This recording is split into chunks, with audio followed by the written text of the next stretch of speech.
کہ اگر صبح ہو گئی تو میرا سارا پلان چوپٹ، ٹارگٹ پہ جو گھر ہے وہ بھی نزدیک، اور یہ مرید پہلے مرید کر تب چھوڑوں گا، پہلے مرید کر تب چھوڑوں گا۔ اے اللہ یہ کہاں تو نے اٹکا دیا؟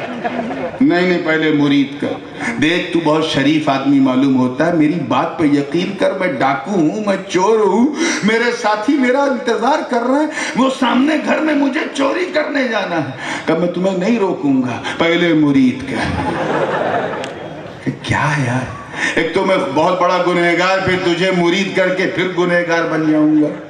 خود شراب پیتا ہوں، یہ کرتا ہوں وہ کرتا ہوں، اور تجھے توبہ کر رہا ہوں میں۔ ارے کہاں کی لگائے، جا کسی اور کا دامن پکڑ۔ نہیں میں تو تجھ سے ہی مرید ہوں گا، پہلے مرید کا۔ اب اس چور کو بھی یقین ہو گیا کہ یہ میرا پیر چھوڑے گا نہیں، دماغ پلان کرنے لگا کیا کروں۔ ایک آئیڈیا دماغ میں آیا، کہیں ٹھیک ہے تو مجھے اپنا پیر سمجھتا ہے؟ جی حضور آپ کو میں اپنا پیر سمجھتا ہوں۔ تجھے معلوم ہے کہ پیر کا حکم ماننا ضروری ہے؟ جی حضور معلوم ہے ضروری ہے۔ تو پھر میرا حکم مان۔ کیا حکم ہے؟ میرا حکم یہ ہے کہ تو مجھے چھوڑ۔ کہے پیر صاحب گردن دے دوں گا لیکن نہیں چھوڑوں گا۔ 60 سال کے بعد تو کوئی پیر ملا، اتنی آسانی سے نہیں چھوڑوں گا، ابھی نہیں، بالکل نہیں چھوڑوں گا، گردن دے دوں گا نہیں چھوڑوں گا۔ اس نے بھی سمجھ لیا کہ واقعی اب یہ مرید ہو کے رہے گا۔ ٹائم نکلتا جا رہا، آسمان پہ نظر کہیں سفیدی نہ آ جائے بادل میں تو سارا معاملہ سفید ہو جائے گا۔ تو کہا اچھا ٹھیک ہے، تو یہی سمجھتا ہے نا کہ میں تجھے چھوڑ کے بھاگ جاؤں گا؟ جی مجھے یقین ہے کہ آپ چھوڑ کے بھاگ جاؤ گے۔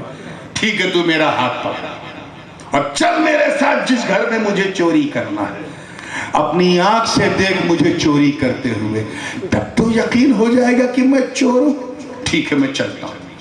چلنے لگا، جیسے ہی چوکھٹ پہ پہنچا جس گھر میں چوری کرنا تھا، پھر اس نے کہا دیکھ تو شریف آدمی معلوم ہوتا ہے، اندر نہ جا، ایک تو میں گنہگار، پھر تجھے اندر لے جا کے مزید گنہگار بناؤں، تو یہیں بیٹھ، میں وعدہ کرتا ہوں کہ اندر جاؤں گا، چوری کروں گا، چوری کر کے باہر آؤں گا، پہلے تجھے مرید کروں گا تب کہیں جاؤں گا۔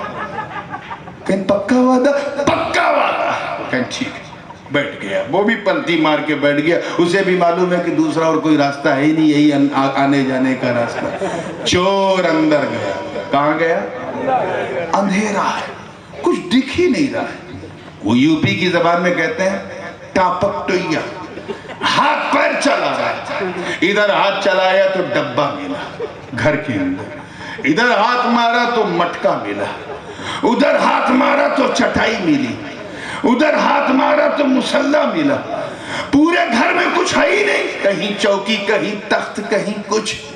سوچنے لگا ارے گھر کا مالک تو باہر بڑے قیمتی بڑے مہنگے کپڑے پہن کے نکلتا، اتنا بڑا دھوکہ، اندر کچھ ہے ہی نہیں، مال ہی نہیں، ہاتھ پیر چلا رہا ہے ایک کونے میں، اور دوسرے کونے میں قندیل نورانی، محبوب سبحانی، قطب ربانی، شاہباز لامکانی، جدنا محی الدین ابو محمد عبد القادر جیلانی غوث اعظم دستگیر پیرانے پیر ہے، وہ عبادت پہ عبادت کر رہے ہیں۔ اسی دوران مبلغ فیضان اولیاء سرکار سیدنا خواجہ خضر وارد ہوئے، عرض کیا ہے عبد القادر حکم ہے اللہ کا کہ جلدی کسی کو قطب بنا دیا جائے، کیونکہ کرخ میں ایک ولی کا انتقال ہو گیا۔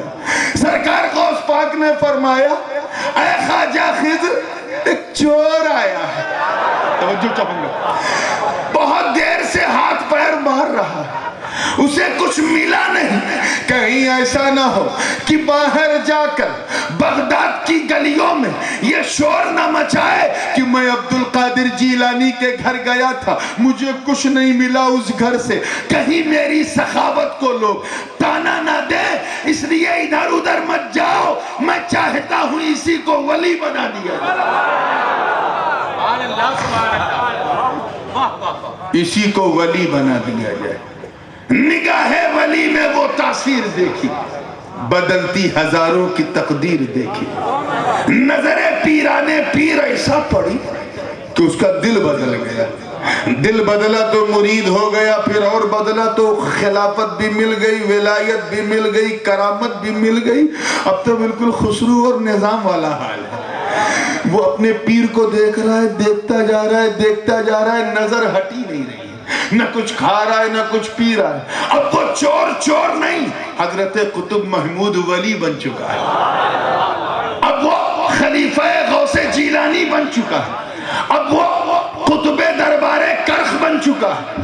اپنے پیر کو تکتا گیا، ایک دن گزرا، دوسرا دن گزر رہا ہے، تکتا گیا، دیکھتا گیا، تیسرا دن جب آیا تو سرکار غوث پاک نے فرمایا تجھے اس لیے ولی نہیں بنایا گیا کہ تو مجھے دیکھتا رہے، جا میرے دادا پیر معروف کرخی کے درگاہ پر، ان کی خانقاہ پہ تیری ڈیوٹی آنے والے سارے مومنوں کو اپنی نظر ولایت سے خوب پلانا ہے تجھے، جا۔ اس نے اپنے پیر سے اجازت لے کے جیسے ہی چوکھٹ ناگنا چاہا، غوث پاک نے کہا رے سن، باہر تو جا رہا ہے مگر پہلے اپنے اس مرید کو مرید کر لے جو 3 دن سے تیرے انتظار میں بغیر کھائے بیٹھا۔ ہائے ہائے ہائے ہائے ہائے، ارے جب پیر، جملہ دے رہا ہوں پسند آ جائے تو دعا دینا، جب پیر کامل ہو تو چور کو ولی بنا دے، اور اگر مرید اپنی طلب میں کامل ہو تو بگڑے ہوئے انسان کو بھی ولی بنا دے۔ نعرہ تکبیر، نعرہ رسالت، فیضان اولیاء کرام، عظمت اولیاء کانفرنس، فیضان غوث اعظم، اولاد غوث اعظم، سبحان اللہ سبحان اللہ۔ ملنے والوں کی شان بھی الگ ہے، کچھ ڈائریکٹ ملتے ہیں، کچھ انڈائریکٹ ملتے ہیں، اور کچھ جو کسی سے نہیں ملتے لیکن دعویٰ بڑا لمبا ہے کہ ہم ڈائریکٹ ملتے ہیں۔ ابے تو ڈائریکٹ ملے گا کیسے اللہ سے، یہ بتا، پہلے یہ بتا۔ ہم اسے دیکھ نہیں سکتے، اسے سن نہیں سکتے، اسے چکھ نہیں سکتے، اسے چھو نہیں سکتے، اسے سونگھ نہیں سکتے، تو اسے جانے کیسے؟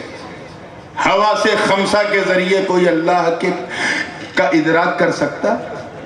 5 اندریوں سے کوئی اسے پہچان سکتا ہے؟ بولو بھائی، نہیں۔ تو جب ہم اسے چھو نہیں سکتے، دیکھ نہیں سکتے، چکھ نہیں سکتے، ٹچ نہیں کر سکتے، تو اسے چھوئے کیسے؟ اسے سمجھے کیسے؟ اس کی مرضی کیسے جانے؟ اس سے ملے کیسے؟ جب ملنا تو بڑی بات، دیکھنا مشکل ہے۔ آواز آئی، گھبراتا کیوں؟ ایک مرید نے چاہا مجھ سے ملنا، ڈائریکٹ ملنے کی اوقات نہیں تھی، ہمت نہیں تھی، تو اس نے حسن علی باپو کا دامن پکڑا، ہے باپو ملا دو باوا سے، ملا دو باوا سے۔ باپو نے کہا چل میرے ساتھ چل۔ انہوں نے اس کا ہاتھ پکڑا، انہوں نے میرا ہاتھ پکڑا، مجھ سے بھی مل گئے، اس کو بھی ملا دیا۔ اور آسان مثال دے دوں تاکہ بالکل دودھ کا دودھ، پانی کا پانی ہو جائے۔ یہ 3 انگلی ہے نا، دیکھ رہے ہیں آپ لوگ، کیا انگلی ہے؟ اور زور سے بولو، آپ لوگ کیا کہتے ہیں؟ ترے، پاؤں، کیا؟ 3 انگلی کتنی ہے؟ تینوں برابر ہے؟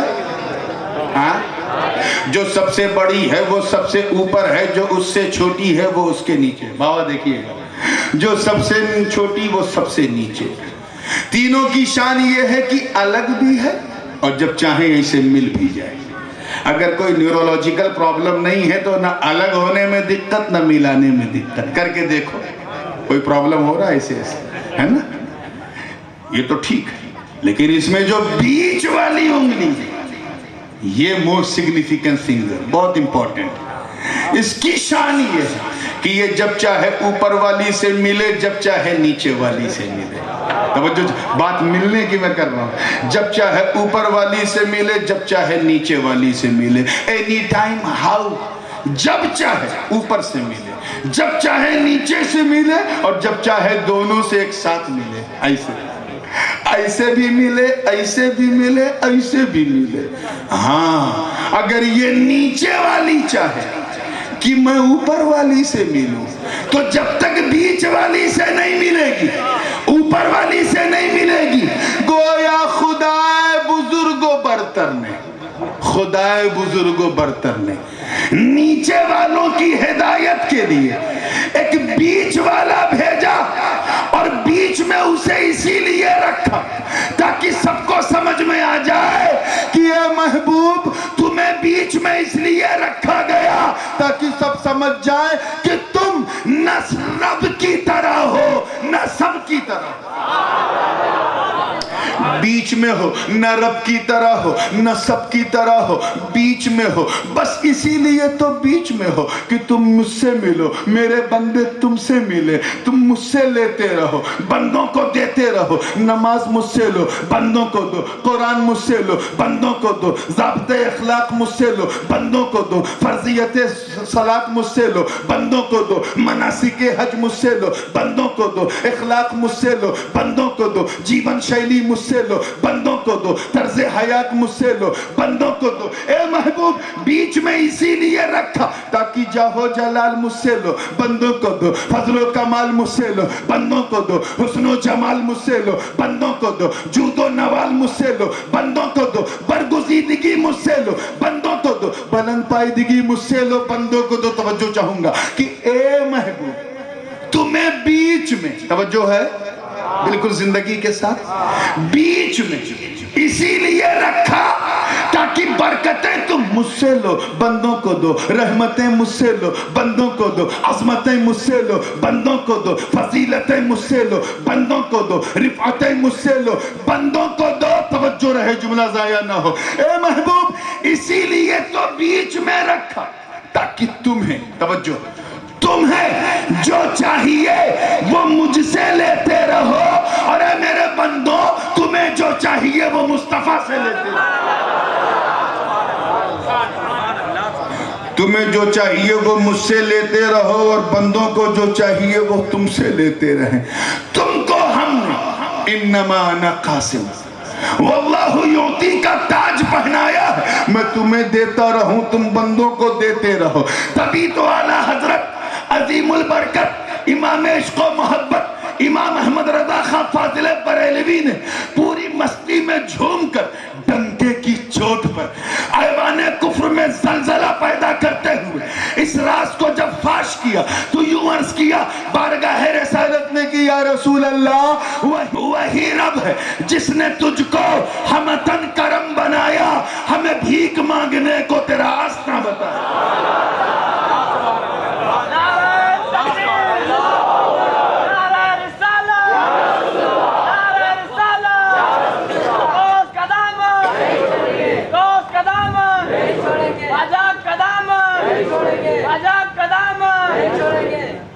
ملے تو ہم سب ہیں ان سے، اور یہ میری دعا ہے کہ یہ ملن قیامت تک نہ ٹوٹنے پائے۔ زور سے کہہ دو آمین۔ کوئی چشتی لہر لے کے ملا، کوئی قادری رنگ میں ملا، کوئی سہروردی تیور کے ساتھ ملا، کوئی نقش بندی ایمانی زیور کے ساتھ ملا، کوئی رفائی رنگ میں، کوئی ابو اولائی رنگ میں، کوئی تیفوری رنگ میں، کوئی مداری رنگ میں، سب اپنے اپنے رنگ میں ملے، مگر رفائیوں اپنی قسمت پہ جتنا ناز کرو کم ہے۔ ارے ہم تو واسطوں سے ملتے ہیں، مگر سید احمد کبیر کی شان پر ایک ایک بچہ قربان بارگاہ رسالت میں حاضری دی، ملنے کی خواہش کی تو ادھر ہاتھ ان کے بڑھے ادھر ہاتھ مصطفیٰ کے بڑھے۔ نعرہ تکبیر، نعرہ رسالت، فیضان حضور سرور کائنات، فیضان سید احمد کبیر رفائی، حضور تاج العلماء، فیضان اولیاء کرام، فیضان مخدوم سمنانی، حضور تاج العلماء۔ سبحان اللہ، سبحان اللہ۔ گویا پیغام صاف ہے، گویا سرکار فرما رہے ہیں کہ اے سید احمد کبیر، اے سید احمد کبیر، واسطوں سے ملنا اور ہے، بلا واسطہ ملنا اور ہے، وایا مدینہ ملنا اور ہے، اور بالکل سامنے سینہ ہو تو ملنا اور ہے۔ ارے سب کی شان اور ہے، جو رب سے مل جائے وہ اور ہے۔ میں ڈائریکٹ تجھ سے مل کر تجھے وہ منصب دے رہا ہوں کہ اب جو تیرا ہو گیا وہ ڈائریکٹ میرا ہو گیا، اور جو جو میرا ہو گیا وہ خدا کا ہو گیا. یہ تو ملنے ملانے کی بات آئی. اب آئیے بہت تیزی کے ساتھ الف کی تیسری خوبی بھی سن لیں. اجازت ہے؟ تھکان تو نہیں ہے نا؟ چلیے ٹھیک ہے. الف کی تیسری خوبی جو ہے یہ علم الاعداد میں ہے. علم الاعداد میں یہ مشائخ بیٹھے ہیں، مستخرجہ تعویذات کا عمل کرنے والے علم الاعداد کی اہمیت کو اچھی طرح سمجھتے ہیں. ہر حرف کی کوئی نہ کوئی عدد ہوتی ہے. ہوتی ہے کہ نہیں ہوتی؟ جیسے با کی 2 ہے، جیم کی 3 ہے، تو جو ہے دال کی 4 ہے، ہا کی 5 ہے، واو کی 6 ہے. ایسے ہر حرف کی کوئی نہ کوئی بولیے عدد ہوتی ہے. انہی عددوں کی وجہ سے ہم بسم اللہ الرحمن الرحیم کی عدد جب نکالتے ہیں تو نکلتی ہے 786. اس میں رسالت کی عدد نکالتے ہیں تو نکلتی ہے 92. کیوں؟ کیونکہ ہر حرف کی عدد. مگر الف کی شان دیکھو، توجہ چاہوں گا، الف کی شان دیکھو کہ الف ایسا ذات احدیت کا مظہر ہے کہ الف کی عدد بھی ایک. الف کی زور سے بولو یار، ایک ہے. اور آپ تو اچھی طرح جانتے ہیں کہ ایک کسی سے نہیں بنتا، ایک سے ساری گنتیاں بنتی ہیں. آپ کو 2 بنانا ہے تو 1 میں 1 بڑھا دو 2 ہو جائے گا، پھر بڑھا دو 1 تو 3 ہو جائے گا، پھر بڑھا دو 1 تو 4 ہو جائے گا، پھر بڑھا دو 1 تو 5 ہو جائے گا. 1 بڑھاتے جاؤ عدد بنتی جائے گی، کیونکہ ایک ہی سے سب بنتے ہیں. مگر 1 کروڑ شونیہ اور 0 اکٹھا کرو تب بھی 1 نہیں بنے گا. توجہ چاہوں گا، ایک کسی سے نہیں بنتا، ایک سب کو بناتا ہے. ذات احدیت کا مظہر ہو کر ایک یہ کہہ رہا میری حقیقت کو تو دیکھ، میں اس رب کی ذات کا مظہر ہوں جس نے کائنات کی رچنا کی ہے مگر کسی نے اسے نہیں بنایا. ٹھیک ہے.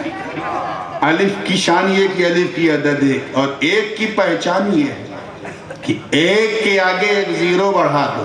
کیا بڑھا دو؟ 0. تو 1 اس 0 کو ہیرو بنا دیتا ہے، 10 کر دیتا ہے. کیا کر دیتا ہے؟ 1 اور 0 بڑھا دو تو 100 کر دے گا. 1 اور 0 بڑھا دو، پیچھے والے بولو تو کیا ہوگا؟ 1000 ہو جائے گا. 1 اور 0 بڑھ گیا تو 1 اور بڑھ گیا تو 1 لاکھ. توجہ چاہوں گا جملہ ضائع نہ ہو کہ الف یعنی 1 کے آگے 0 بڑھتے گئے. سمجھ رہے ہو کہ نہیں سمجھ رہے؟ 0 اور 1 نے کیا کیا؟ سارے 0 کو ہیرو بنا دیا. لیکن اگر کبھی ان سارے 0 کو یہ خیال آئے کہ اب مجھے کسی کی ضرورت نہیں، اب تو ہم ہیرو بن گئے، تو یہ 1 کچھ نہیں کرتا، خود کو سب سے الگ کر لیتا ہے، سب 0 ہو جاتا ہے. وہ 1 الگ ہوا، سب 0 ہو گئے. تو اے مریدوں، ٹھیک ہے پیر مل گیا، سب مل گیا، مگر جس دن تمہارے دل و دماغ میں یہ خیال آ گیا کہ اب میں بہت بڑا بن چکا ہوں، اب تو مجھے پیر کی نسبت کی بھی ضرورت نہیں، تو رب کی عزت کی قسم پیر نے اگر ہاتھ ہٹا لیا تو سب ہٹ جائے گا. اس لیے بک گئے ہو تو پھر اسی طرح بکو، جیسا محدث اعظم نے کہا کہ بک گئے جس کے ہاتھ بک ہی گئے. یہ نہیں ہے تو رسم بیعت کیا، یہ نہیں ہے تو رسم بیعت کیا، اپنا بنا. تجھے کس چیز نے اللہ کی بارگاہ میں گھمنڈی بنا دیا؟ ارے کیا تو یہ بھول گیا؟ بھول گئے؟ تجھے پتہ نہیں کہ اللہ نے تجھے نطفہ پلید سے پیدا کیا اور لقد کرمنا بنی آدم کا تاج پہنایا. ارے اپنی ابتدا تو دیکھ، جب میں تجھے ناپاک خطرے سے کرمنا بنی آدم کا تاج پہنا سکتا ہوں تو اب تو میرے ولیوں کا دامن تھام لے. ارے میں تیرے ہی جیسے بندوں کو اپنی بارگاہ میں بلا کر بندہ نواز بنا دیتا ہوں. غریب نواز آسمان سے زمین پہ نہیں آئے تھے، سنجر کی زمین سے نکلے تھے، وہاں پیدا ہوئے تھے، وہاں سے مکہ، وہاں سے اجمیر. مگر ایسا رب سے ملے، ایسا فنا ہوئے کہ ہمیشہ کی بقا مل گئی. ہمیشہ ہمیشہ کا کرم مل گیا. آخری بات عرض کرتے ہوئے چوتھی خوبی بیان کروں گا، کیونکہ جو چوتھی خوبی ہے وہ تمام خوبیوں کا رس ہے، اور اسی کے بعد تو سمجھ جاؤ بس ہے. اللہ کرے یہ ابھی تک جو خوبیاں چل رہی ہیں یہ صرف تمہیدی خوبیاں ہیں، اصلی مال تو اب آ رہا ہے. وہ چوتھی خوبی سے پہلے میں ایک ماحول بنانا چاہ رہا ہوں. میری نظر گھڑی پر بھی ہے اور اس سہانی گھڑی پر بھی ہے. توجہ چاہوں گا کہ ہم گھمنڈ میں چور ہو گئے، ہمیں پتہ ہی نہیں کہ ساتھ ملنے سے ہمیں ملتا کیا ہے. واقعہ بڑا مشہور ہے، تفصیل میں گئے بغیر میں صرف اشارہ کر کے گزروں کہ حضرت سیدنا عزیر علیہ السلام جنہیں یہودی قوم اللہ کا معاذ اللہ بیٹا کہتی ہے، وقالت الیہود عزیر ابن اللہ، معاذ اللہ، بہت پائے کہ رسول ہیں، نبی ہیں، ایک اجڑے ہوئے قبرستان سے گزر رہے تھے، اور وہ بھی اجڑی ہوئی وادی کے، خاویۃ علی عروشها، ایسی وادی کی جو پلٹ چکی ہے، بڑی بڑی گھاس نکلی ہوئی، بشز. اور بش، اس خاردار جھاڑی کو انگریزی میں بش کہتے ہیں. کیا کہتے ہیں؟ ذرا دماغ کو کرو تھوڑا پش، تب سمجھ میں آئے گا امریکہ کا بش. بش یعنی کانٹے دار جھاڑی. تبھی تو سعودیہ کا لمبا کرتا اس میں پھنس گیا ہے. اب دیکھو کیا کیا کھینچے گا. ابھی تو آل کی محبت کھینچا ہے، وہ ایک دن آئے گا ریال بھی کھینچ لے گا.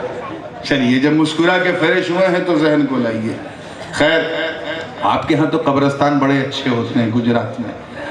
ادھر خاص کر دکھن گجرات میں چلے جاؤ، سورت سائیڈ میں تو بھروچ میں تو اور خوبصورت ہوتے ہیں. کچھ قبرستان تو میں نے ایسے دیکھے بابا کہ دیکھو تو یقین جانو مرنے کا جی چاہتا ہے. اتنے اچھے، اتنے ہرے بھرے. یہ تو اپنے کمرے سے اچھا تو یہ قبرستان ہے، یہاں خوشبو کمرے میں تو باس آتی ہے. ہاں اصلی قبرستان دیکھ رہے تو کبھی آئیے ہم لوگوں کی طرف، یو پی، بہار، بنگال، جھارکھنڈ. کچھ قبرستان تو ایسے ہیں کہ انسان تو انسان، جنات بھی جانے سے ڈرتا ہے. یہ میں ہواؤں میں نہیں کہہ رہا، خود ہمارے یہاں کچوچا شریف میں قبرستان ہے. کچوچا اور درگاہ شریف کے بیچ میں حضرت پہلوان شہید بابا رحمت اللہ علیہ کا قبرستان. انسان تو چھوڑو، عشاء کے بعد شاید جنات بھی ناٹ الاؤڈ. اگر پہنچ گیا تو حضرت پہلوان اسے مار کے بھگاتے. ایسے ایسے قبرستان. اور حضرت عزیر جس آبادی سے گزر رہے تھے، ایک قبر پہ ٹھوکر لگی تو دیکھا کہ تختہ غائب ہے، بالکل چرمرائی ہوئی ہڈی. کانپ گئے، منہ سے نکلا اللہ اکبر. دوسری قبر پہ ٹھوکر لگی، اس کا بھی وہی حال. ایسے اللہ جانے کتنی قبروں کو انہوں نے دیکھا. آسمان کی طرف سر کی عرض کیا، اے اللہ انا یحیی، توجہ چاہوں گا، ہذہ اللہ بعد موتہا. اے اللہ یہ جن کی ہڈیاں سوکھ کے چرمرا چکی ہیں، بالکل پیلی ہو گئی ہیں، کنکال ہیں، ڈھانچہ ہے، انہیں تو دوبارہ کیسے زندہ کرے گا قیامت کے دن؟ رب تعالیٰ قادر مطلق ہے. اس نے یہ جواب نہیں دیا کہ اے عزیر جب میں انسان کو دھاتو سے پیدا کر سکتا ہوں تو یہ تو ہڈی ہے، اس میں پورا ڈی این اے ہے. یہ جواب نہیں دیا، بلکہ پریکٹیکلی عملی طور پہ جواب دیا. اور وہ عمل کیا تھا؟ فَأَمَاتَهُ اللَّهُ مِئَةَ عَامٍ. 100 سال تک حضرت عزیر پر اللہ نے موت طاری کر دی. کیا طاری کر دی؟ موت پہ بڑی دھیرے بول رہا. ارے کچھ آوے نہ آوے یہ ضرور آئے گی. موت سمجھتے ہو نا؟ نہیں سمجھتے تو جب آئے گی سمجھ میں آ جائے گا.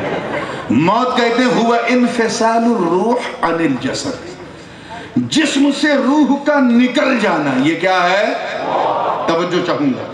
گویا 100 سال تک باپو حضرت عزیر کا جسم فلسطین میں ہے اور روح قبض مولا میں ہے. کتنے سال تک؟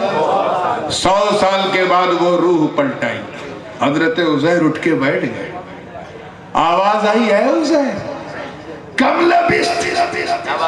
How much did you stay? کتنے دن آرام کیا؟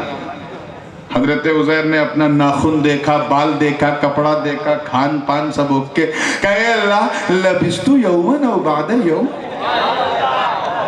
ایک دن یا ایک دن اور کچھ. آواز آئی نہیں عزیر نہیں، ایک ڈیڑھ دن نہیں، بل لبست مئت عام، بلکہ تو نے 100 سال تک آرام کیا. کئے سال تک؟ 100 سال تک آرام کیا. ارے اپنے کھانے پینے کو تو دیکھ، انظر الی طعامک وشرابک لم یتسنہ، اپنے کھانے کو دیکھ، گوشت کے ٹکڑوں کو دیکھ، ستو کو دیکھ، شہد کو دیکھ، کھجور کو دیکھ، پانی کو دیکھ، سونگ باس نہیں آ رہی. یعنی 100 سال تک نہ تجھے کچھ خرابی ملی نہ اسے کچھ ہوا. مگر یقین دیکھنا ہے نا، اپنے گدھے کو دیکھ، وہ کچھ کئی فرلانگ دور بیٹھا تھا. دیکھ انظر الی حمارک وَلِنَجْعَلَكَ آیَةً لِلنَّاسِ وَانظُرْ إِلَى الْعِظَامِ كَيْفَ نُنْشِزُهَا ثُمَّ نَكْسُوهَا لَحْمًا، اپنے گدھے کو دیکھ جسے میں نے لوگوں کے لیے عبرت کے طور پہ رکھا ہے.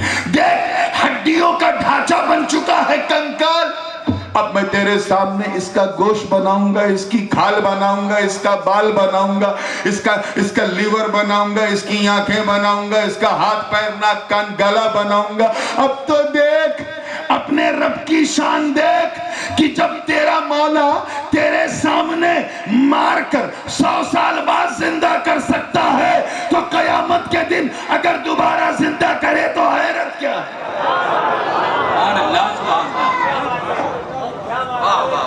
اپنی ابتدا نہ بھولو.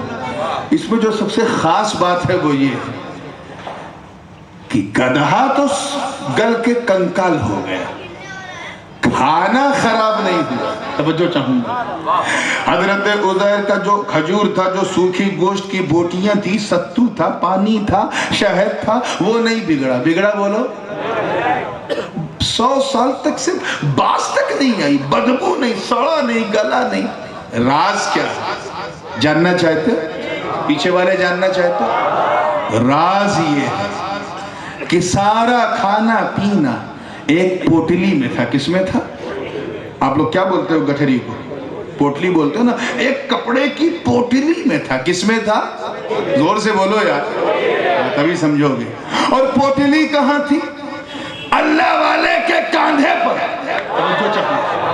اللہ کرے سمجھ میں آ جائے. اللہ کی شان دیکھو. اللہ نے دیکھیں کتنے لوگ سمجھنے بیٹھے ہیں. اللہ نے اللہ والے کو بچایا اور اللہ والے کی صحبت، نسبت اور قربت نے بے جان دانوں اور بے جان کھانوں کو بچایا. ارے سنیو یہ شان دیکھو کہ بے جان دانوں کو زندگی مل گئی اور یہ گدھا صحبت سے دور تھا، نسبت سے دور تھا، قربت سے دور تھا، سڑ بھی گیا، گل بھی گیا. تو اب اگر تم سے کوئی کہے کہ بزرگوں کی صحبت میں نہ بیٹھو، اولیاء اللہ کی درگاہوں میں نہ جاؤ، مدینے نہ جاؤ، نجف نہ جاؤ، بغداد نہ جاؤ، کربلا نہ جاؤ، کچوچا نہ جاؤ، اجمیر نہ جاؤ، کلیر نہ جاؤ، دلی نہ جاؤ، احمد آباد نہ جاؤ، اگر کوئی ٹوکے تو جھگڑا مت کرنا، سمجھ جانا کہ یہ بھی گدھا ہے. کیا ہے؟ کہنا گدھے. کیا کہو گے؟ گدھے. ارے پہلے انسان تو بن، غوث کا کتا تجھے مسلمان بنا دے گا. زندہ باد زندہ باد. زیرو تھا کھانا، بے جان ہے، بے زبان ہے، صفر ہے کھانا.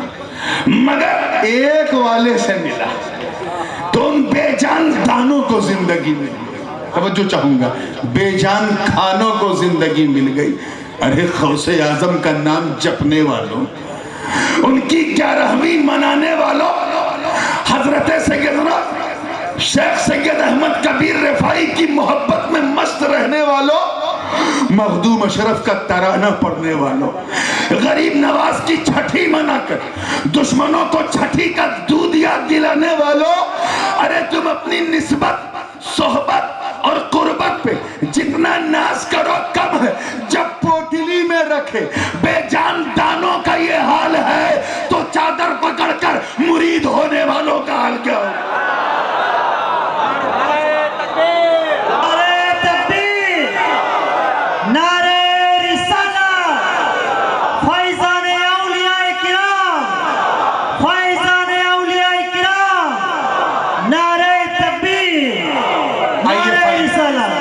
فائنل بات کر دوں، الف کی ایک بہت خاص خوبی یہ ہے، چوتھی، اور یہ علم حقیقت